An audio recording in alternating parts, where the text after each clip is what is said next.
What is up, guys? Teddy Cornwell here. Welcome to the Underdog Talk. I mean, there's something about the underdog, and it's just the most underrated podcast on earth. But, ladies and gentlemen, we have the aesthetic king, Greek god himself, Mr. Connnor Murphy. What is up, sir? How you doing today, man?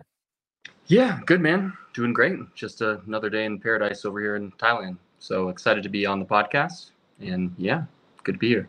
So you're in Thailand now. How did that happen? If you mind me asking. Well, I've always wanted to come to Thailand and experience it, but it's a little intimidating. I've been to other Western countries, Europe, some islands in the Caribbean and whatnot, or even Australia. But coming to an Asian country was quite intimidating. But luckily, my friend AJ Merzard, who I met at a business event that I was speaking at with Brandon Carter a few years ago, he moved to Thailand recently, and we ended up reconnecting through this other podcast, and he just suggested that I come to Thailand and check it out. And so he convinced me to come over, and I plan on just staying a couple weeks, but I liked it so much, and I didn't feel like taking the 24-hour flight back to America. So I've just been staying here since January, and it's been great. So yeah, I live here now. Wow. I don't think I've been to Thailand. I don't know if I ever will, but it seems like a great place now. Connnor, I grew up watching you, loving your content. I even subscribed to your Adonics training program. So can you tell us about your fitness journey and what inspired you to start sharing it with others on social media?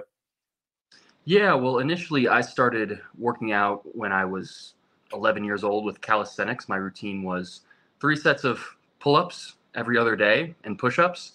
And I was eagerly awaiting the day that I turned 13 years old, because that was when I was allowed access into the weight room of our local gym in Searcy, Arkansas.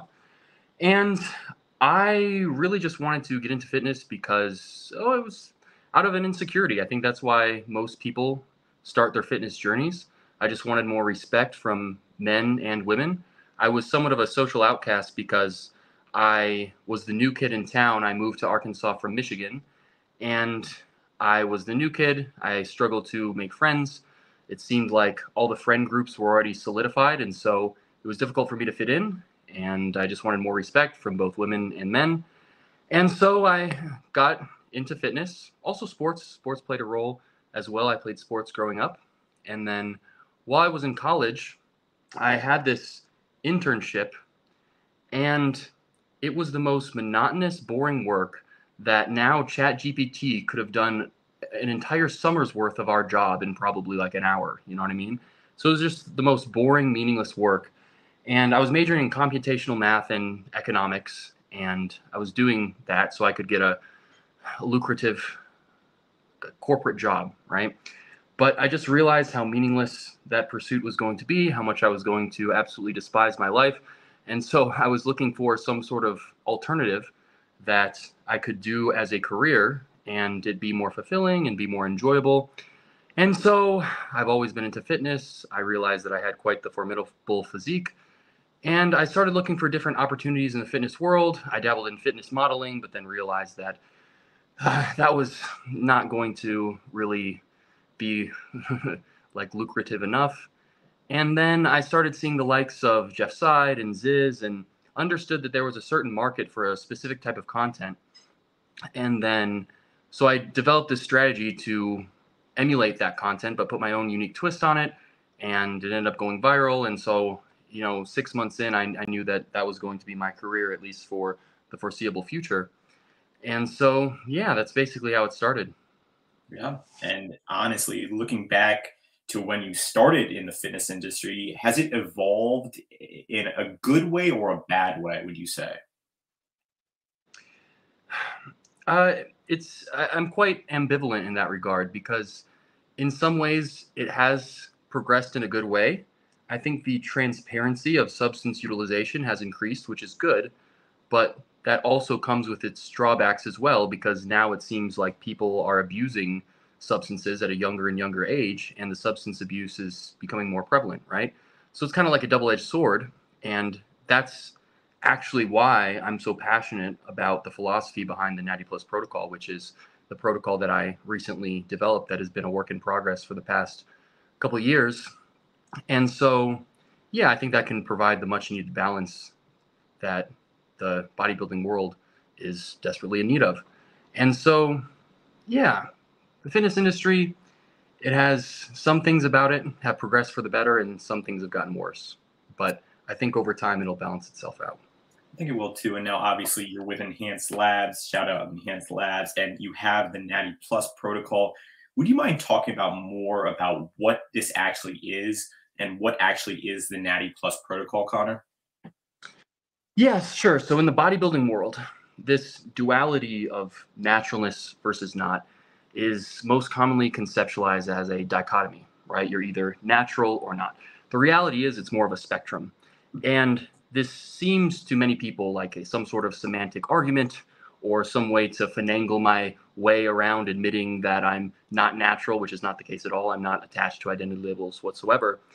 But this conceptualization of this specific type of dichotomous model actually has quite damaging implications if you look into it deeply.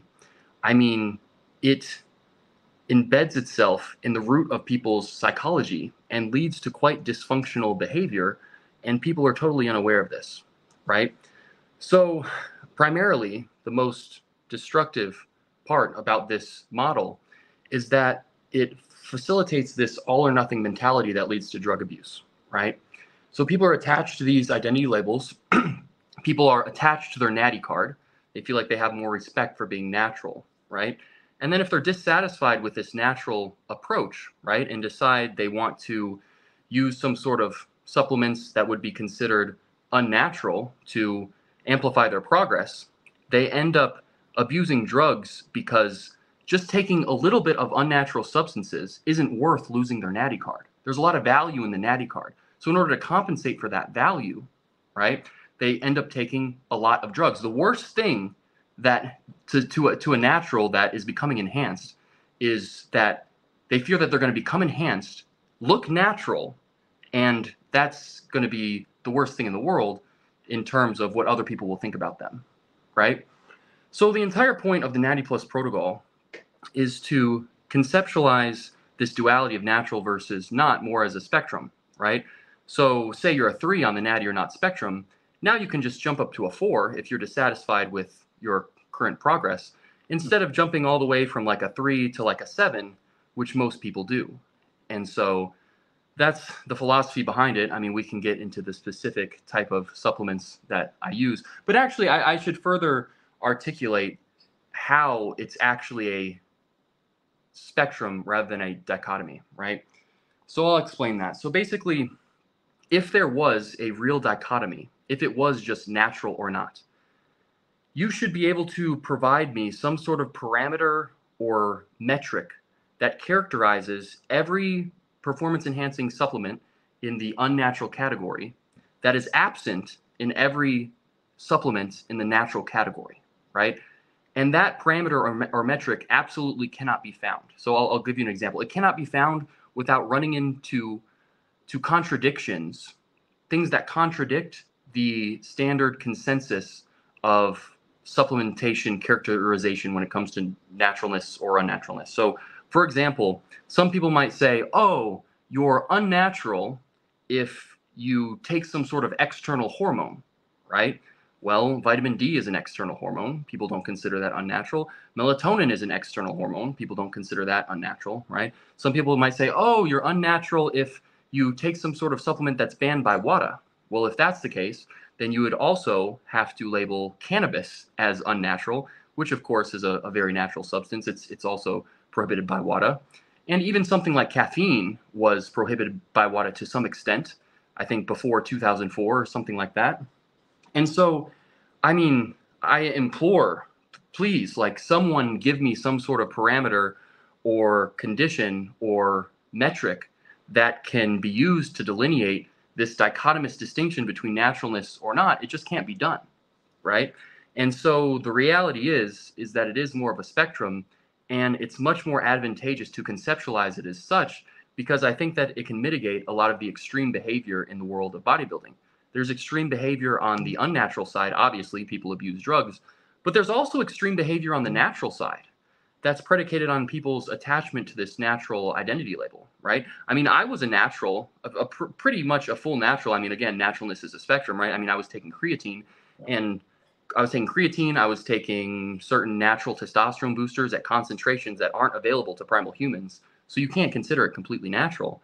But I would say I was a 2 or a 3 on the natty or not spectrum. I mean, I was just as natural as anyone who claims to be natural.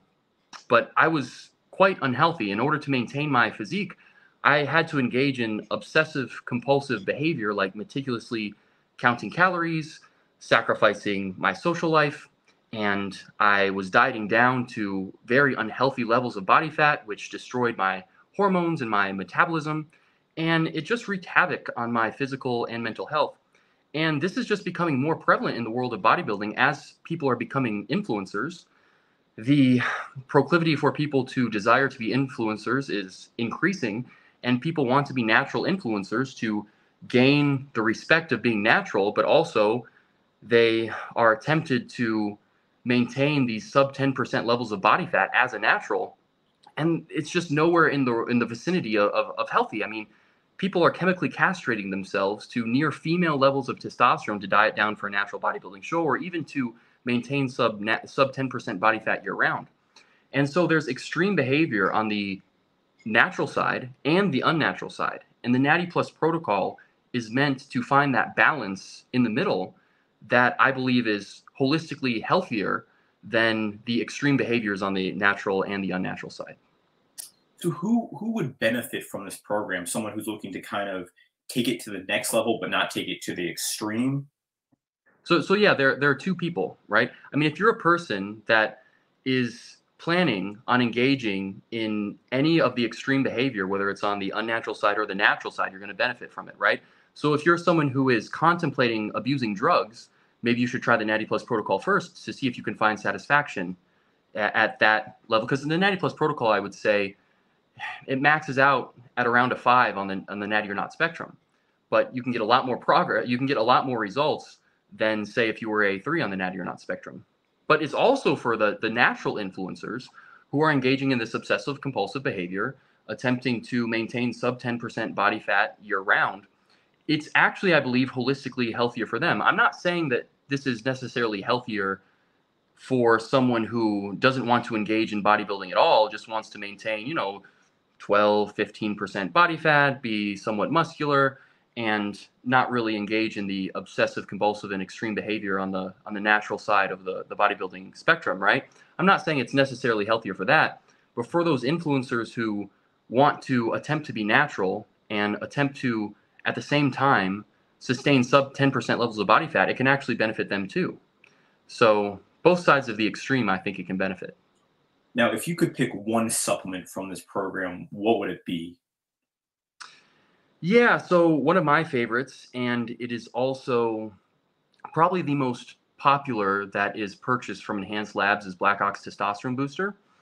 And I do like it because not only is it very advantageous, I mean, the combination of Blue and Black Ox testosterone boosters did double my testosterone in just 2 weeks. We did blood tests to prove it. It actually blew my mind. I was skeptical that it could be that potent, right? And one of the reasons that it is because my testosterone was actually fairly low. It was 350 nanograms per deciliter. And for a healthy male my age, that's actually quite low. Okay. And so it did have quite the effect.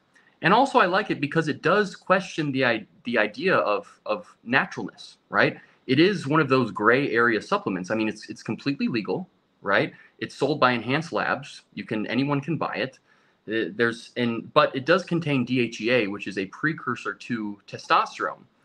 And DHEA is very, very interesting, right? Because it makes you contemplate actually what a steroid even is. So a lot of people just throw around the term steroids and they don't even know what steroids are. So steroids actually refer to a specific molecular structure, right? A molecular structure that's characterized by 4 carbon chains, right? It's a specific molecular structure. So cholesterol is actually even a steroid. So eggs technically are steroids, right? Turkesterone, a supplement that everyone would consider natural, is actually a plant steroid. It's an ecdysteroid. And of course, it's also anabolic, or people wouldn't be taking it. I mean, that's the appeal of taking it. So technically, you could consider it an anabolic steroid.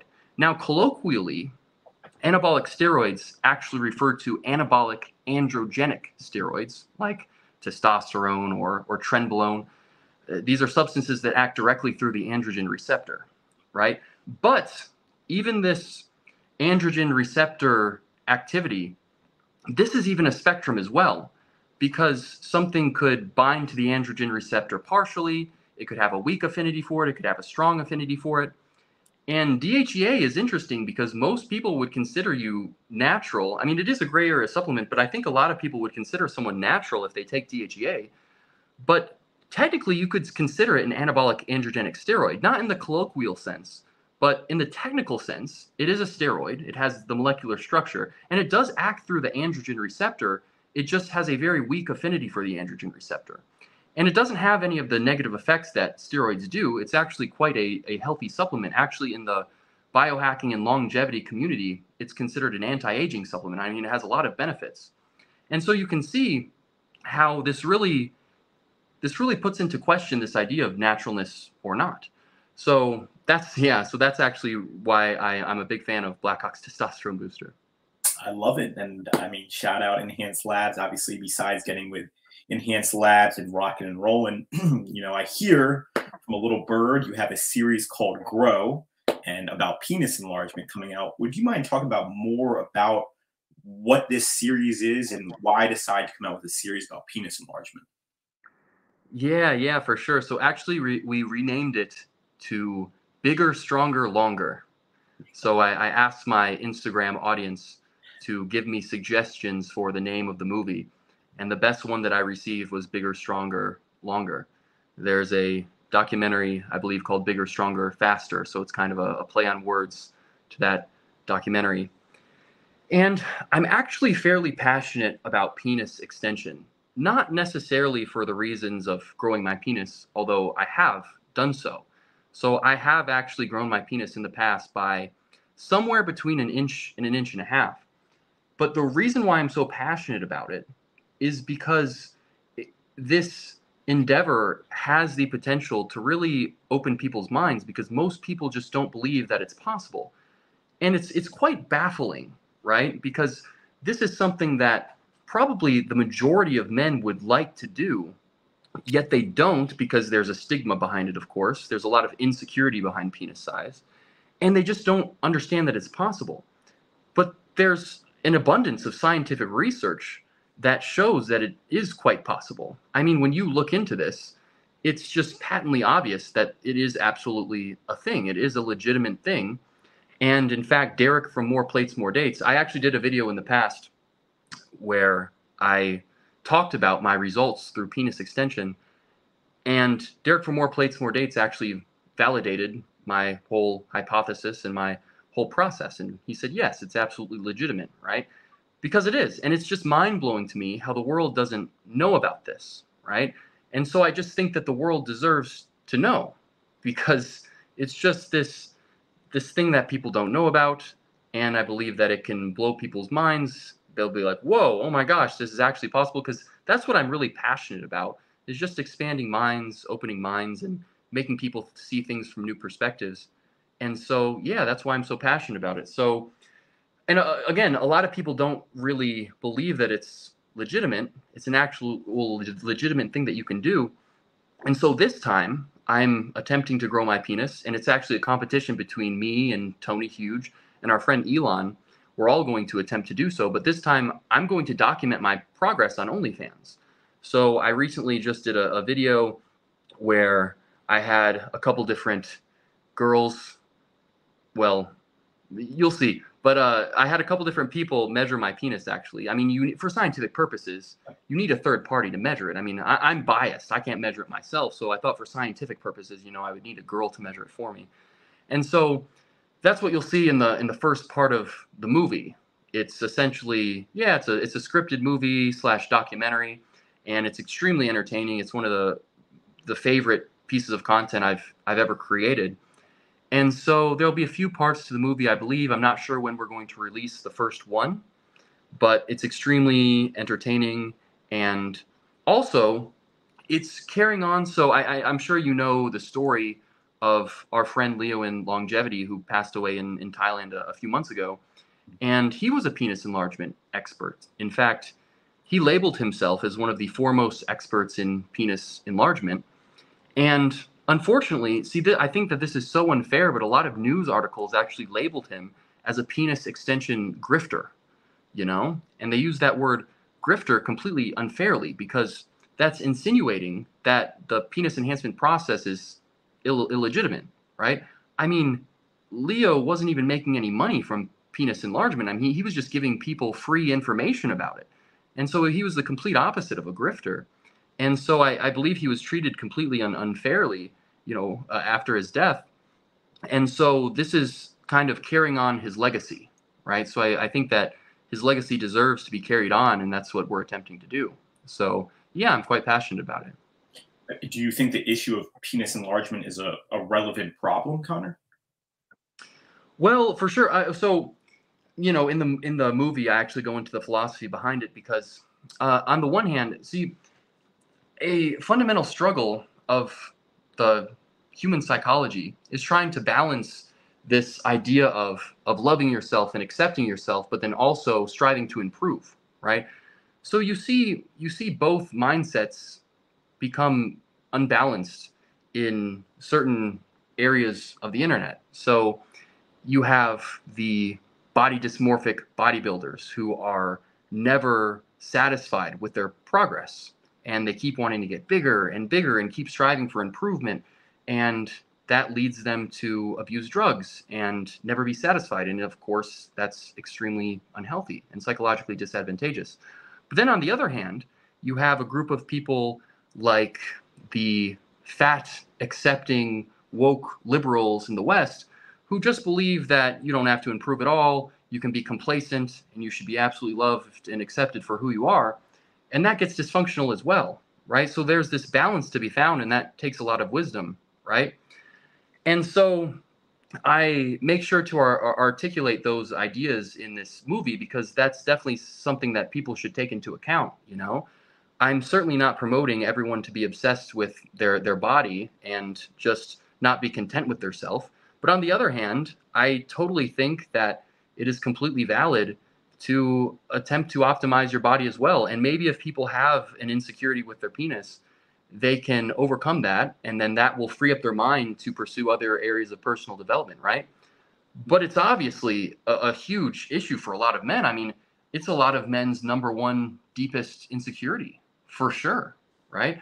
And so, yeah, I think that the world deserves to know about it.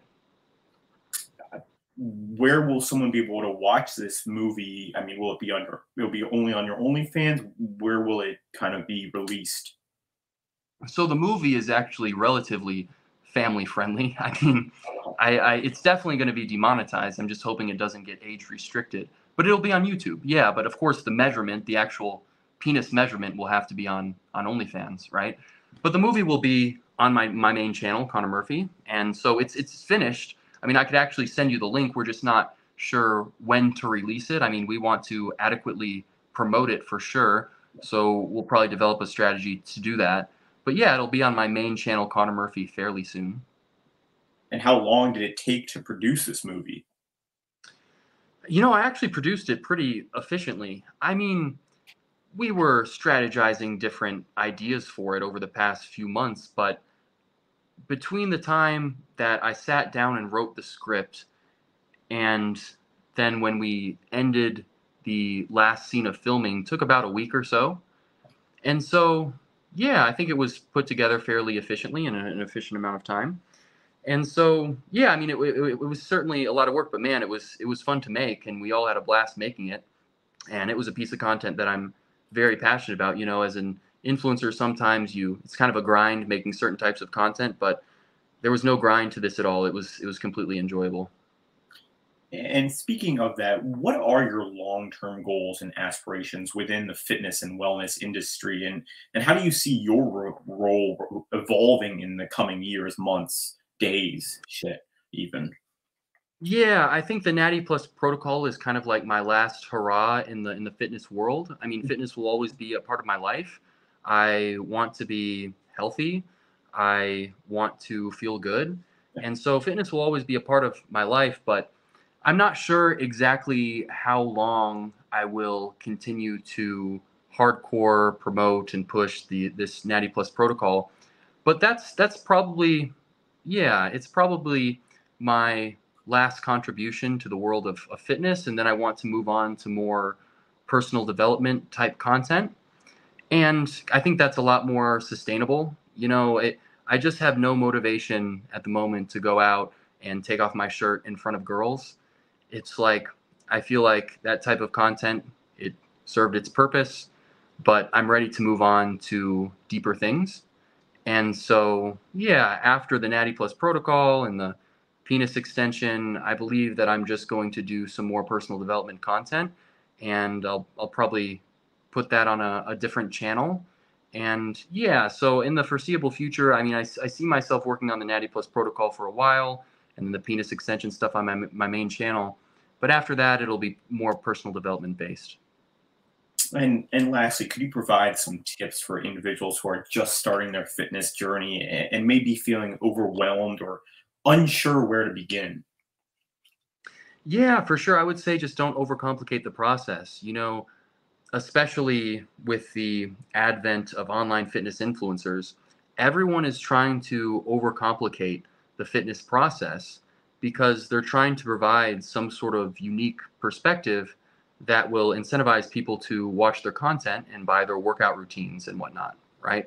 So don't overcomplicate the process. Just eat enough protein, work out hard in the gym, lift fairly heavy, between 8 to 12 reps, push yourself to failure or at least near failure, and you should be good. You really don't have to overcomplicate it. I mean, I remember when I was fairly ignorant about all the technical scientific aspects of muscle hypertrophy and refilling your muscles with glycogen and whatnot, and I'm like, what is all this stuff? And as I learn more and more about it, like, yeah, of course there's a lot of science and there's a lot to learn, but with 20% of the knowledge, that's going to get you 80% of the results. You know what I mean? So don't overcomplicate it, and just work hard and eat enough protein, and you should be good.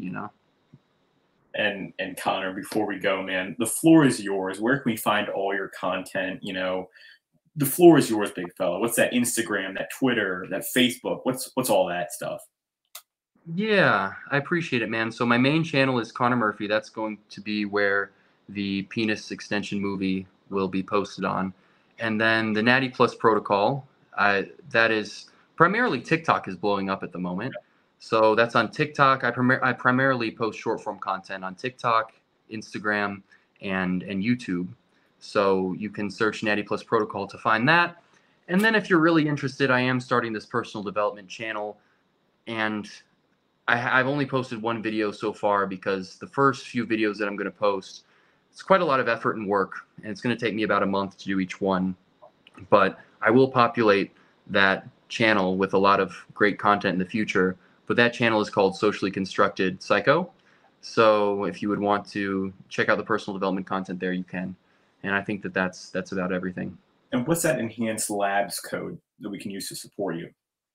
Yeah, the code is PLUS, PLUS. So you can get a discount code at Enhanced Labs, or for some of the more potent Natty Plus supplements at SwissChems.is or nextchems.com, you can use my code PLUS. First person who uses code PLUS at our good friends Enhanced Labs company will get a buy one, get one free product at Enhanced Labs. I love Enhanced Labs. Tony, you obviously great company. Guys, do not forget to check out Connor's content. I mean, one of the OG fitness influencers, really doing big things out there. And definitely check out the penis enlargement movie. I'm sure that'll be entertaining, and hopefully you guys can take something away from that. Guys, don't forget to like, comment, and subscribe on this video. Until next time, guys, Underdog out.